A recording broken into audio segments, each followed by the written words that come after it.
This is another sign of the times, an analysis, and a commentary.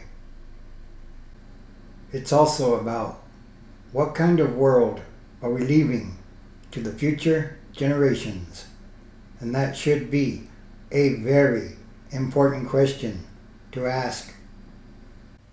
2 Peter chapter 2, verse 18. For when they speak great swelling words of emptiness, they allure through the lusts of the flesh, through lewdness, the ones who have actually escaped from those who live in error. While they promise them liberty, they themselves are slaves of corruption. For by whom a person is overcome, by him also he is brought into bondage. A Florida woman by the name of Angela Ryan has written an op-ed for The Independent where she expressed her disgust with herself over her vote for Donald Trump in 2016.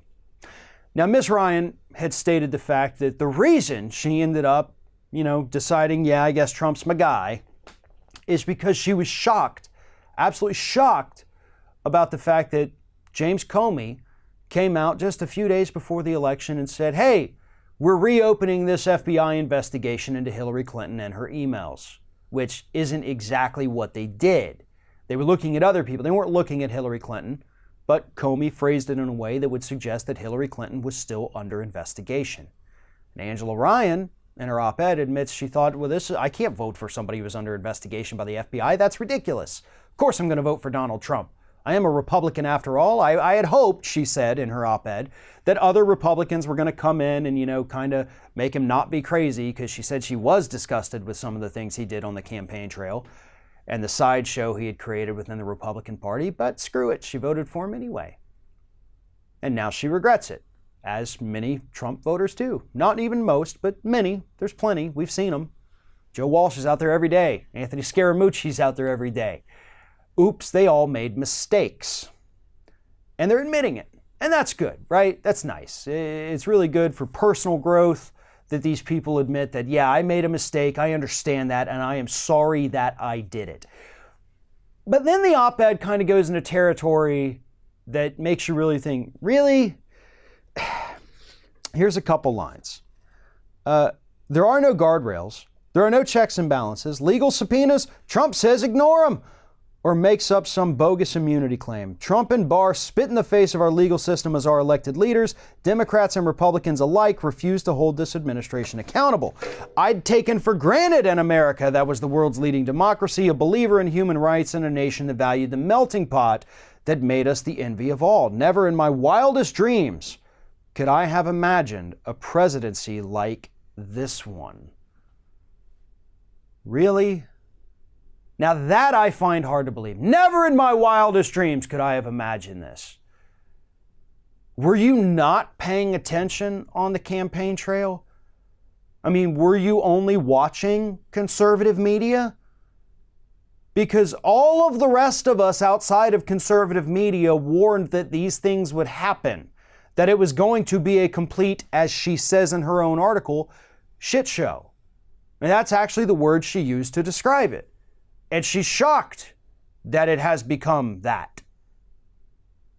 But those of us who didn't vote for Trump are not shocked. We're not surprised. There is nothing this man does that actually makes us think, oh my God, I can't believe he did that. No.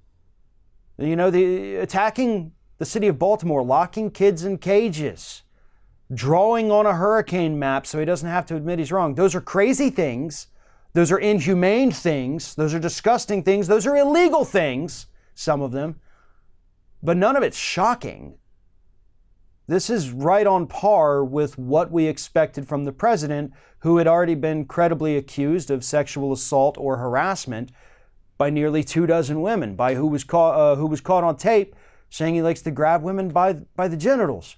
The man who had bankrupted a casino, an airline, a university that turned out to be a complete fraud. Yeah, everything in this man's past pointed to the fact that he was going to be horrible and things were going to get really, really bad. There's nothing shocking about any of that. We all predicted it. We all tried to warn the public, and we've been warning them every day since then too, that hey, things are gonna get worse. And guess what? We've all been right about that too. But this isn't meant to pat ourselves on the back or patronize this poor woman who understands she made a mistake. I think for me, this goes back to what kind of media are you ingesting? Is it only the right-wing hacks? Is it only Fox News? Because if it is, then yes, you would be shocked to see what's happening in our country today. Are you only reading Breitbart? Zero Hedge, Daily Caller?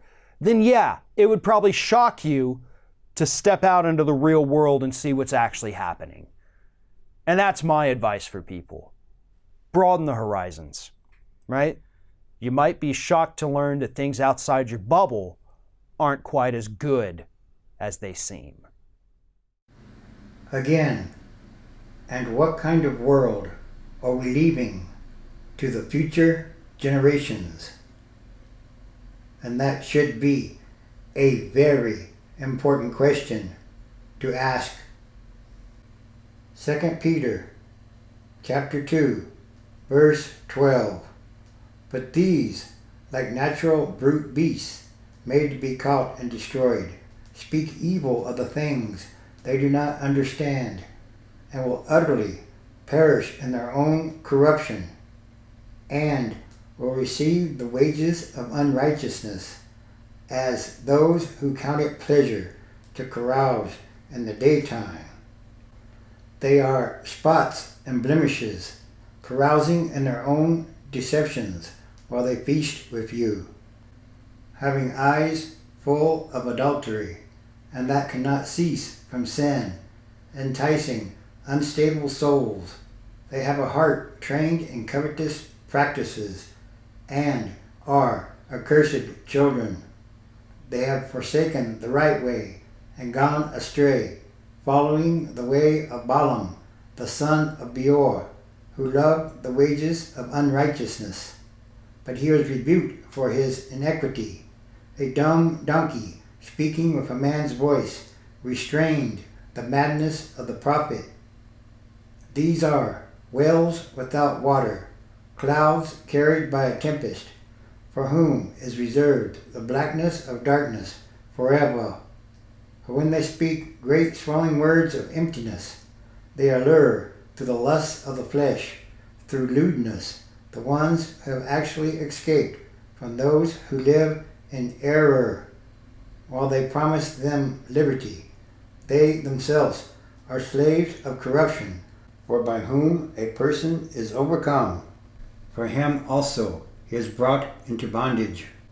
For if, after they have escaped the pollutions of the world, through the knowledge of the Lord and Savior, Jesus Christ, they are again entangled in them and overcome, the latter end is worse for them than the beginning.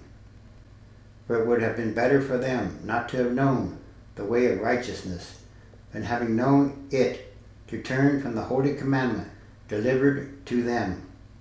But it has happened to them, according to the true proverb, a dog returns to his own vomit, and a sow, having washed to her wallowing in the mire.